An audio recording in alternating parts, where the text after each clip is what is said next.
Okay, as I promised you way back in the beginning of this chapter, there aren't a ton of activity guides here, but there usually are when they start a new section. And indeed, here is a new section, so no surprise, here's an activity guide. And so this one is about privacy. How can you make sure that your private information stays private? So we're going to take a step back from creating websites for just a minute to talk about personal information that people choose to share digitally. So you're going to begin by looking at what types of information you have shared on websites, and then we look at some sample social media pages to see what types of information could be shared either intentionally or unintentionally. And finally, the class comes up with a set of guidelines to follow when putting information online. So what is our digital footprint? That's the collected information about an individual across multiple websites on the internet. Um, Realize, as we've talked about many times, privacy is kind of a myth.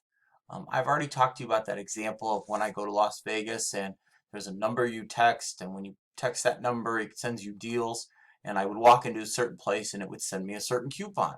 And it's amazing. How did it know where I am just by me sending a text? Well, obviously they're tracking me. When your camera runs over something and then all of a sudden you see an ad for that item later on, how did it know? Well, the camera is keeping track of me. Those are some items about my digital footprint that may not be very active, or active on my part anyway. I'm not really knowingly providing any information, but that information is somewhere out there and somebody's keeping track of it to market or advertise to me. There's also information you put out there on social media, Instagram, Facebook, Twitter, pick the platform, whatever the new platform of the day is. The stuff you put out there could be information that's collected on the internet and put somewhere. So those are all items that contribute to our digital footprint. And whether or not we realize we're doing that, those are all items of our digital footprint. So that's what we're talking about here today. So let's sleuth together for a minute here. I found a picture on a website, and I just want to take a few minutes and analyze this picture with you. So let's look at this picture and see what deductions we might be able to make about this person here. Well, I see a lot of Michigan stuff here. And even the thing on the side of the bed there has the Michigan logo ingrained into it. So I might guess right away that this person is at the University of Michigan. And furthermore, in the background, I see a Cubs flag, and that would probably not be very common in Michigan since there's a baseball team in Michigan, in Detroit. So I'm going to guess that this person is a Cubs fan.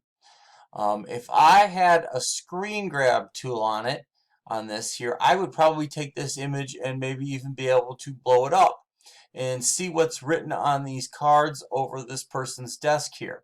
And that might give me some information about this person.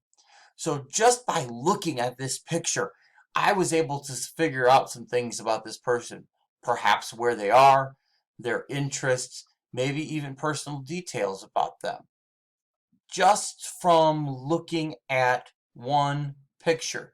Did I really realize I was contributing that if this was me? Did I really need everybody to realize that I'm a big Cubs fan, that I'm at the University of Michigan, that there might be something personal about me over here? I don't know. Okay, I just thought it was a picture.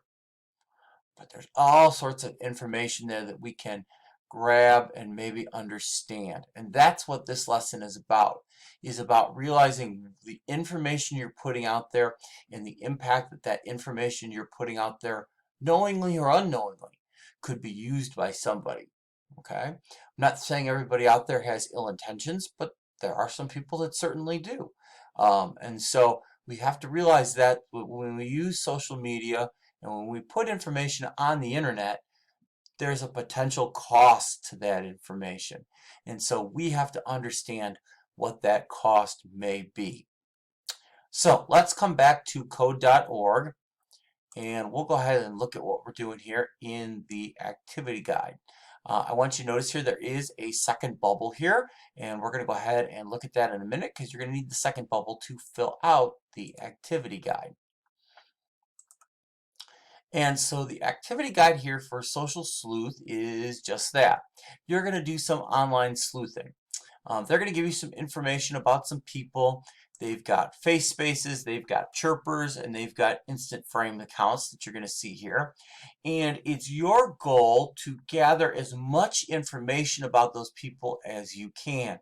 Now, I want to be sure to point out right away that you may not be able to find every single one of these pieces of information for these people.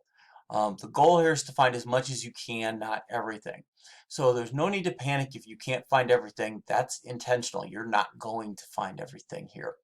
You're going to work with a partner and try and find though as much of it as you can. And notice here you're looking for three things here. What the actual answer is to the question and where you found it on which one of these accounts. And who shared that information? Was it that user? Or maybe was it somebody else that gave you that information on those pages? Because of course realize one of the things about social media is it's not just you, but it's all the people that are friends with you that are contributing to that information as well.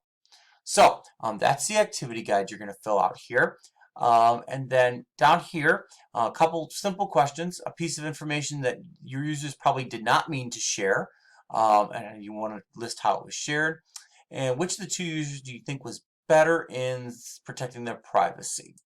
So let's come over here to Bubble 2 and we'll see what we're looking at. So we've got some people here. And as you can see, there are more people than there are spaces on the activity guide. So you're going to pick two of the three that you want to work with, and you're going to leave somebody out probably here. So we've got Lizzie, we've got John, we've got Haley. You're going to be looking through these different mock-ups of the different social media places here and trying to gather that information that you see in the activity guide. Again, you're going to work with a partner here, so pick somebody you want to work with that you can work with all through this activity guide. Try and fill that out. And again, I want you to think in your mind here. And again, I point out that not everybody has ill intentions using social media and the internet, but there are some people that do. So as you're looking at what these people have posted that could be risky, not risky in a perhaps purposely negligent way, but might be inadvertently. Think about what things do you also do on social media, on the internet, on computers, on your phone. Don't leave phone out. That could have risks associated with it. Be thinking about those things as you are filling out the activity guide for this lesson.